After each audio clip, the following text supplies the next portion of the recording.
Hi hello welcome to post 360. నేను మీ మురళీ రాపల్లి. ఈ మధ్య కాలంలో ఒక సినిమా వచ్చింది. అందులో ఒక లైన్ ఉంటుంది, సాంప్రదాయని సుప్పిని శుద్ధ పూసని అని వాడు చదవడు వాళ్ళ కొడుకు. వాడు ఏదన్నా పెట్టగానే ఒక ఎక్స్ప్రెషన్ పెడతా ఉంటాడు అమాయకుడిలాగా. అప్పుడు సాంప్రదాయని సుప్పిని శుద్ధ పూసని అని ఒక ట్రాక్ వస్తూ ఉంటుంది. అది సూపర్ హిట్ అయింది ఆ ట్రాక్. ఇప్పుడు ఆ ట్రాక్ యాజ్ ఇట్ ఈజ్ తీసుకొచ్చి మా పవన్ కళ్యాణ్ గారికి పెట్టవచ్చు. మా పవన్ కళ్యాణ్ గారికి పెడితే ఫెవికాల్ పెట్టి అతికిచ్చినట్టు అలా సెట్ అయిపోయింది. ఎందుకనుకుంటున్నారు, మొన్న ఒక పేపర్లు తీసుకొని పెద్ద లెక్చరే ఇచ్చారు మా సారు. ఆ లెక్చర్ ఏంటి, ఒక రేంజ్లో ఇచ్చాడు. మళ్ళీ మేము కేసులు పెడతాం, పద్ధతిగా మాట్లాడండి, లేదంటే అదండి, లేదంటే ఇదండి అని ఒక రేంజ్లో క్లాస్ పీకాడు. ఆ తర్వాత అర్థం కాని విషయం ఏంటంటే, ఈయనకి సంబంధించిన గతంలో వీడియోస్ అన్నీ తీసుకొచ్చి మనుషులు వదిలేశారనమాట. ఆ వదిలికి ఏం చేయాలో అర్థం కాక పవన్ కళ్యాణ్ పాపం ఆ రావణ్ పైన పడుతూనే ఉన్నాడు. ఆ సుభాషితాలు మీరు information technology act sections 66C and 66D, fake accounts, identity theft, online impersonation, fake accounts, information technology act section 67, obscene లేదా అసభ్యకరమైన ఎలక్ట్రానిక్ కంటెంట్. అవసరమైతే information technology act section 69A ప్రకారం చట్టవిరుద్ధమైన ఆన్లైన్ కంటెంట్ పై కూడా చర్యలు తీసుకునే అవకాశం ఉంది. ఈ వ్యవస్థని మరింత బలోపేతం చేయడానికి ప్రత్యేక టాస్క్ ఫోర్స్ని ఏర్పాటు చేస్తున్నాం. సైబర్ క్రైమ్ పోలీస్ మరియు ఇతర లా ఎన్ఫోర్స్మెంట్ ఏజెన్సీస్తో కలిసి పనిచేస్తూ సోషల్ మీడియాలో జరిగే నేరాలపై చాలా వేగంగా చర్యలు తీసుకుంటాం. ప్రతి పౌరుడికి నేను విజ్ఞప్తి చేస్తున్నాను, ఫేక్ అకౌంట్స్, డెత్ థ్రెట్స్, మహిళలపై అసభ్యకర పోస్టులు, మతాలను అవమానించే పోస్టులు. సార్ మహిళలపై అసభ్యకరంగా అన్నారు, మరి అరవ శ్రీధర్ని ఏం చేస్తున్నారు? పాప వీణ అనే అమ్మాయిని 6 సార్లు అబార్షన్ చేయించిన మహానుభావుడు కదా, అరవ శ్రీధర్ని ఏం చేస్తున్నారు చెప్పండి సార్. అరవ శ్రీధర్ని ఏం చేస్తున్నారు? అదే మన తిరుపతి ఇన్ఛార్జ్ ఉన్నాడు కదా కిరణ్ రాయల్, మనోడు ఏం చేస్తున్నాడు, లవ్వు కొవ్వు నువ్వు నేను అని మనోడు ప్రాసలో బాగా మాట్లాడతాడు సార్. గోల్డ్ చైన్ ఇస్తే అలాగే అపశాంతం దుబ్బేసుకుని వెళ్ళి బ్యాచ్. ఇంకా పాపం మీ పేరు చెప్పుకొని విదేశాల నుంచి వచ్చింది అమ్మాయి, పాపం వాళ్ళ హస్బెండ్ పేరు చంద్రబాబు. ఆవిడ పైన హత్య కేసు పడింది. ఏం చేద్దాం, ఒకటి మీవాడే బట్టలు ఇప్పేసేయండి, రికార్డింగ్ డ్యాన్స్లు వేయండి అన్నాడు. ఏం చేద్దాం, ఎంతకన్నా దరిద్రులు ఏ పార్టీలో ఉన్నారు సార్. చివరికి పోక్సో కేసు పెట్టుకున్న జానీ మాస్టర్ కూడా మీ దాంట్లోనే ఉన్నాడు కదా సార్. వాడెవడు, నువ్వు అసలు నీ గురించి మాట్లాడాలంటే బండారు ఆయన రోజా గురించి అమ్మనా బూతులు మాట్లాడితే హోటల్లో నువ్వేదో ఆయన ముద్దుగా ప్రేమించి బలి తిట్టావని పొగిడావంట. ఎంత కుసంస్కారివి నువ్వు. వాళ్ళ గురించి మాట్లాడుతున్నావు ఏంటి సార్, నాకు అర్థం కావట్లేదు. అసలు ఎవరైతే మీ పార్టీలో ఉన్నారో వాళ్ళకన్నా కుసంస్కారులు భూమి మీద ఎవడన్నా ఉన్నాడా సార్? నిజం చెప్పండి. మనం మాట్లాడుకుందాం కొంచెం బట్టలు ఇప్పేసి. ఇంతకన్నా కుసంస్కారులు ఎవరన్నా ఉన్నారా? ఉంటే ఒకసారి వాళ్ళ పేర్లు చెప్పండి. అరే 6 సార్లు గర్భవతిని చేసి వదిలేసిన వాడిని అసలు ఎలా సార్ మీరు పక్కన పెట్టుకుని తిరుగుతున్నారు? అయితే వీటన్నిటికీ ఒకటైతే మన సారు ఒక అద్భుతమైనటువంటి మాట మాట్లాడారు. అది మీకు వినిపించడానికి నేను చాలా ఆనందపడుతాను. మనోడు ఎంత సోషల్ మీడియాలో ఎంత పద్ధతిగా మాట్లాడతాడో, అసలు మన పవన్ కళ్యాణ్ గారి నోరు ఎంత సాంప్రదాయబద్ధమైనటువంటి సుప్పిని శుద్ధపోసో ఈ మాటలు విని మీరు చెప్పాలి నాకు. ఒకసారి వినండి.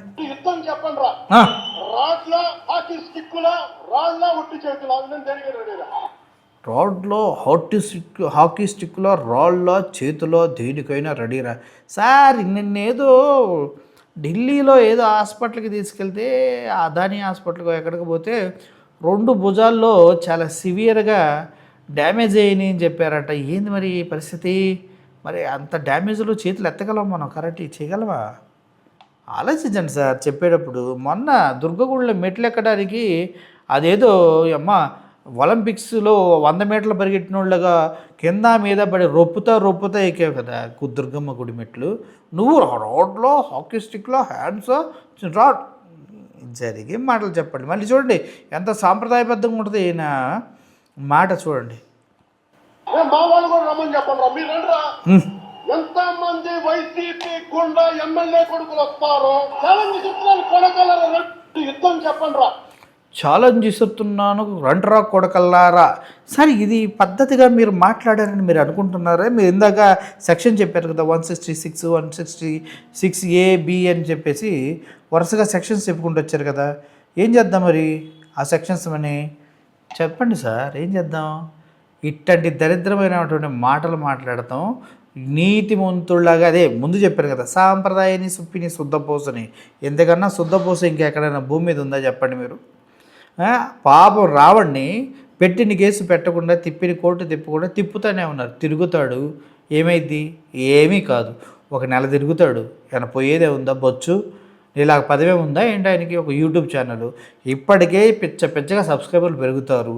ఆయనకి నువ్వు ఇచ్చినటువంటి మైలేజ్తో నిన్ను దాటి ముందుకెళ్ళాడు. ఇంకా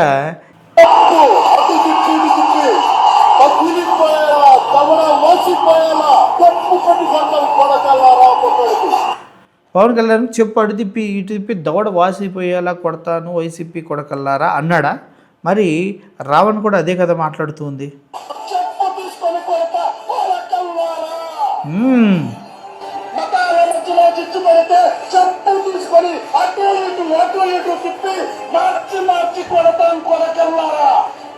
ఇప్పుడు రావణ్ పైన ముఖ్యంగా పగబడటానికి దాడి చేయడానికి గల కారణాలు రెండు. ఒకటి, మతాల మధ్య చిచ్చు పెడుతున్నారు అంటూ ఇప్పుడున్న నాయకుల్ని అడ్రస్ చేస్తూ మాట్లాడారు. ఎందుకు అంత కోపం రావణ్ పైన అంటే, ఇక్కడ జరుగుతున్నటువంటి గేమ్ మీకు చెప్పాలనుకుంటున్నా. ఆ పిలక జుట్టోడు ఒకడు ఉంటాడు, రాధా మనోహర్ దాస్ అని. వాడిని చెప్పుతో కొట్టలేదు అంతేగాని మాటలతో మాత్రం ఆల్మోస్ట్ అది చేసేసాడు. పవన్ కళ్యాణ్ అయితే ఆయన అన్నట్టుగా చెప్పుతో కొట్టలేదు కానీ భవిష్యత్తుని కళ్ళ ముందు ఇలా చూపించాడు. ఇప్పుడు కూటమి ప్రభుత్వం చేస్తున్న అరాచకాలని ఎండగడుతున్నారు. తట్టుకోలేకపోయారు. అందరూ కలిసి ఏదో ఒకటి చేయాలని ఫిక్స్ అయిపోయారు. ముఖ్యంగా హిందుత్వాన్ని అన్నాడు, హిందువులకు సంబంధించిన వాళ్ళని అన్నారు. అప్పుడు బీజేపీతో అలయన్స్లో ఉండాలంటే అక్కడ ఒక రూల్ ఉంది. కంపల్సరీగా హిందుత్వం ముసుగేసుకొని వేరే వాళ్ళని తిట్టాలి. అది ఒక కండిషన్ ఉంటుంది వాళ్ళ మధ్యలో అంటూ నాకెవరో చెప్పారు. అందుకే కొంతమంది బీజేపీకి సపోర్ట్ చేయరని కూడా చెప్తూ ఉంటారు. బీజేపీ పార్టీలోకి వెళ్ళామంటే కంపల్సరీగా మీరు ఇతర మతస్థుల్ని తిట్టాలి. అది పవన్ కళ్యాణ్, చంద్రబాబు నాయుడు గారు దారుణంగా చేస్తూ మోడీకి దగ్గర అవుతున్నారు. వాటిని ఖండిస్తూ ఎప్పుడైతే ఈ ఏలూరులో ఈ మహాసభ పెట్టి క్రైస్తవ మహాసభ పెడితే అక్కడికి వీళ్ళు వెళ్ళి రెచ్చగొట్టే విధంగా మాట్లాడారో అది వీళ్ళకి రివర్స్ అవుతుందని సీన్ అర్థమయ్యి ఆదిలోనే తెంచేయాలని ఇలా స్టార్ట్ చేశారు. జడ శ్రావణ్ కుమార్ గారు కావచ్చు, అదేవిధంగా రవణ్ కావచ్చు, ఇంకా ఎంతమంది మాట్లాడినా వాళ్ళందరిపైన కూడా టార్గెట్ చేసి ఇటువంటి దాడులు చేస్తున్నారంటలో ఎటువంటి సందేహం లేదు. కాబట్టి ప్రతి ఒక్కరూ ఆలోచించండి. ఇది బీజేపీ కూటమి, బీజేపీ, టీడీపీ, జనసేనలు కలిసి ఆడుతున్నటువంటి మతపరమైనటువంటి గేమ్లో ఒక భాగంగా కూడా మనం చూడవలసిన అవసరం ఎంతైనా ఉంది.